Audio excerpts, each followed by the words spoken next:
do Mengão. Arnaldo, queria juntar as coisas. O Flamengo, né? E acho que o Mauro tem um bom ponto, né? Vai se exigir do Felipe Luiz mais, porque o time vai ter alguma competição a menos agora. E juntar com o Cruzeiro, que também está em 2 competições, mas faz tempo, e que na hora H não tem força. E também sobre, novamente, a arbitragem. Você viu o lance aí de novo do gol anulado. Eu fiquei curioso com a caixa preta do Santos aí, hein, que você falou que vai abrir. Vou abrir. O lance, depois a gente mostra da suposta falta do Zé Rafael no Matheus Pereira, a ótima colocação do Wilton Pereira Sampaio para o lance, a visão completa, ele achou que não foi falta no campo. Depois, então, a gente vai... Vamos começar por esse assunto que é o mais chato, enquanto eu economizo alguns palavrões aqui. O árbitro do VAR, Paulo Renato da Silva Moreira, está tomando café tranquilamente em BH, Rio de Janeiro, ou não sei o que lá. Então, Paulo Renato da Silva Moreira, e se você escutar o áudio, é um exercício de masoquismo, mas eu faço isso. Eu escuto os áudios do VAR para compreender como funciona mal essa praga no país. Ele chama o Wilton e fala, claramente foi falta, olha aqui isso aqui. Né? Então ele já... Esse lance aí, o Wilton já deu do lado da bola. Ele já tem um julgamento. O Wilton tá na cara ali. E aí aquilo é a utilização equivocada do VAR no Brasil, né, na América do Sul. Isso é um lance do árbitro interpretativo. O árbitro está bem colocado. O VAR não tem no meio do campo. Né?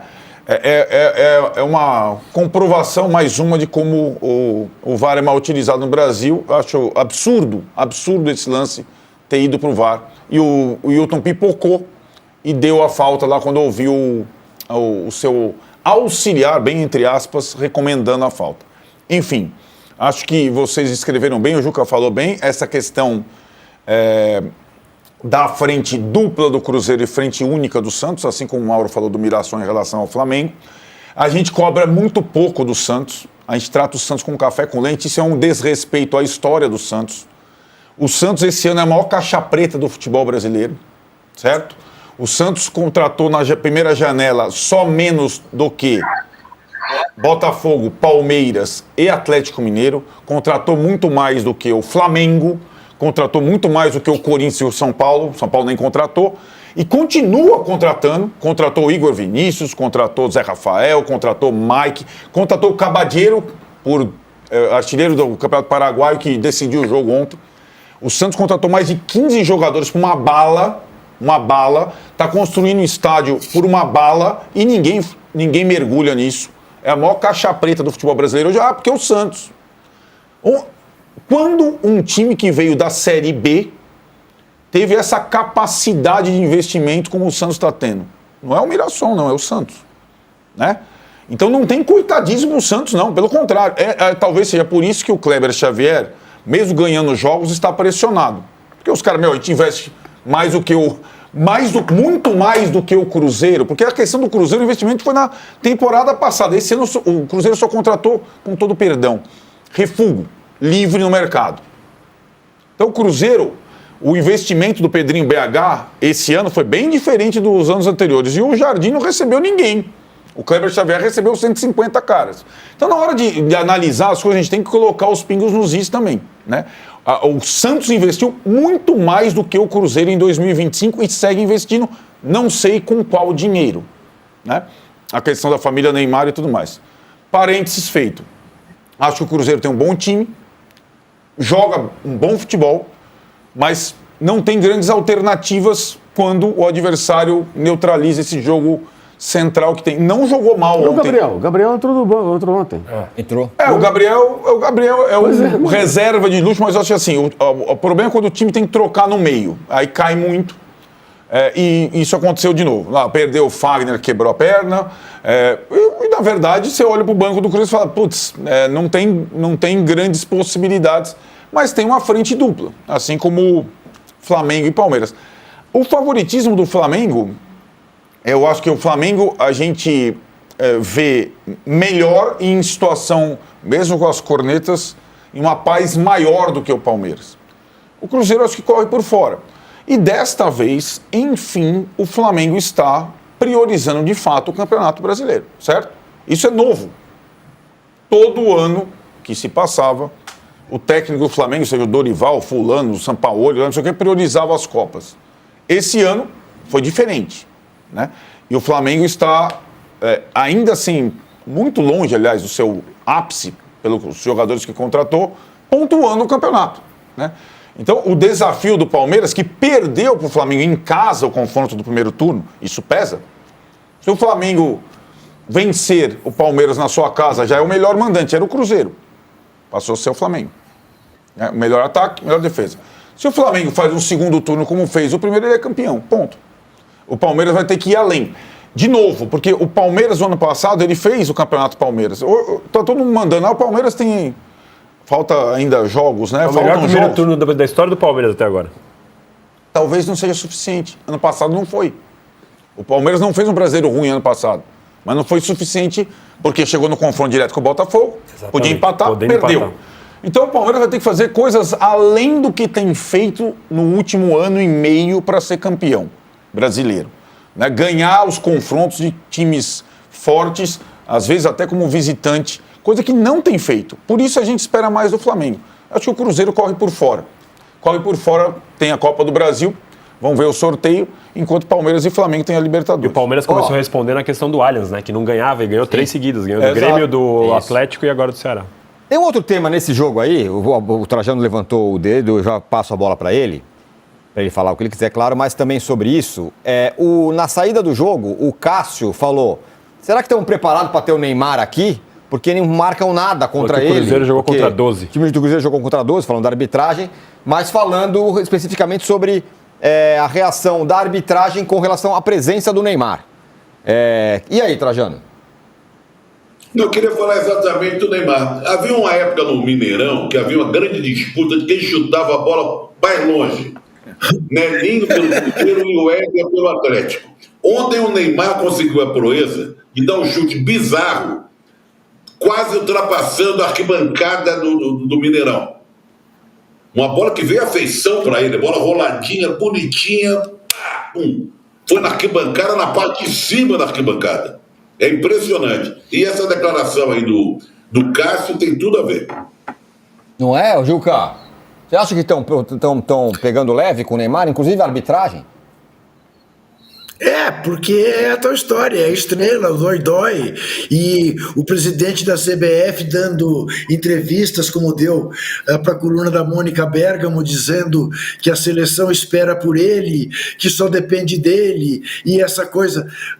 Vamos ter convocação, né, para a seleção brasileira em breve. E eu continuo com a minha posição. Se convocarem o Neymar... Se o Ancelotti convocar o Neymar, ele cairá no meu conceito barbaridade. Por mais que eu entenda que ele queira preservá-lo, que afinal são 2 jogos pela frente que não são tão difíceis, mas o Neymar continua não sendo um atleta competitivo no momento.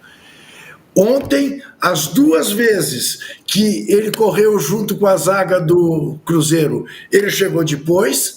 Ele teve este chute patético no final do primeiro tempo, que era um empate escancarado à frente dele. Depois, no segundo tempo, um pouco além da intermediária, deu outro chutão desses para competir com aquele. Quer dizer, ele foi o Nelinho no primeiro tempo e foi o Éder no segundo. Na primeira ele jogou em Betim, na segunda ele jogou em Nova Lima. Enfim... É uma coisa assim absolutamente bizarra a atuação do Neymar. Eu só discordo do Cássio que tenha jogado contra 12, porque jogou contra 11. O árbitro fazendo o papel do Neymar pelo Santos, porque o Neymar só estava em campo. Jogar não jogou. Ele citou o árbitro do VAR. Talvez ele tenha citado o árbitro do VAR. Só para passar por mal.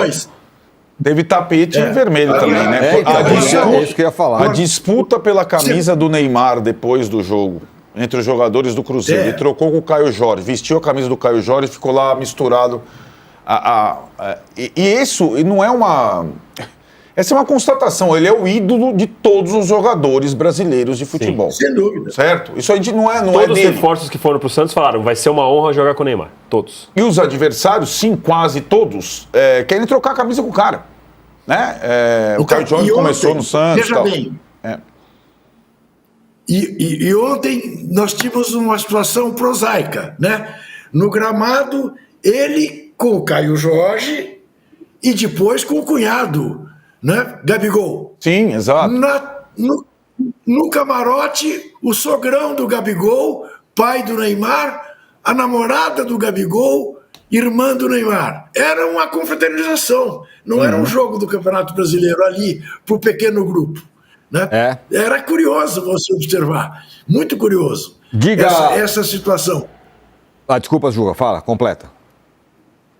Não, é isso, queria dizer isso. Agora, olha, o programa tem mais 20 minutos, nem tanto, e o fato mais importante do final de semana até agora passou em branco aqui.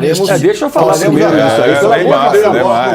Porque o Mauro lembrou dessa história. Eu preciso falar duas coisas. Uma, esse negócio do Neymar com os jogadores adversários, cabe ao técnico, antes do jogo, dar um grande esporro e falar, não quero essa gracinha aqui. Concordo. É adversário. Se alguém é fãzoca do cara, vai lá, manda o WhatsApp, entendeu? Vai lá e sei lá o quê, faz a... Não sei. É falar uma bobagem. Mas se quiser, depois do jogo. Agora, no jogo não tem esse negócio. Eu não vou aceitar. O técnico tem que cobrar, gente. Claro. O jogo do Flamengo foi uma vergonha. Foi uma vergonha o jogo na Vila Belmiro, uma derrota. E o Santos, agora está até melhor, o Santos está mais organizadinho e tal. O Santos se mobilizou para aquele jogo, jogou defensivamente, o Neymar fez o gol e os caras estavam reverenciando o Neymar. Uma vergonha. Uma vergonha, uma coisa patética. E agora aconteceu algo parecido. Não na mesma escala, mas parecido. Né? Então, isso eu acho que o técnico tem que cobrar. O diretor de futebol, o chefe tem que cobrar. Perfeito. O capitão do time, quem é o capitão desse negócio aí? O capitão do time tem que ter... É o Lucas Silva que também ficou... tem que chamar bonitão. Não, aqui não.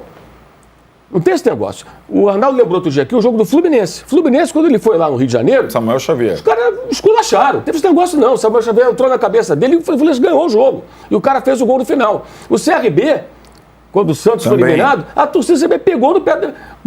Você pode ser meu ídolo, mas aqui primeiro vai a camisa. Até a torcida do Mirassol. Exato. O Mirassol meteu 3 no 3-0. Isso é uma piada. Cara, os caras falam, eu sou profissional. Que profissional é esse? Que a idolatria por um jogador vai falar mais alto do que o time que você defende, a torcida que está ali para ver a sua atuação. Patético, né? De bom ontem do Neymar, só o drible no Fabrício Bruno, que foi muito bonito. Né? Foi mesmo. O que é uma evidência do quão desperdiçado é o futebol do Neymar. E o cara que faz a jogada daquela, que joga pra cacete, né? Mas, enfim, é só um lampejo, é muito pouco. Né? Sobre o árbitro, bastaria a dona CBF recomendar o seguinte: o senhor VAR, lances como esse, em que você vê que o árbitro está, digamos, 2, 3 metros do lance, visão ímpar, você não tem que se meter. É só tirar pedaço. E só se for arrancar um pedaço da caneleira, sei lá. Então, você não tem que se envolver. Ele está perto, ele viu. Isso tem que ser uma ordem. Aí não vai ter esse tipo de lance. A decisão é do árbitro. Se nós acharmos que foi do replay, aqui discutimos, aí é outra história. Mas a decisão é de quem está no campo. Porque, na verdade, o chefe acaba sendo o VAR, o chefe indireto.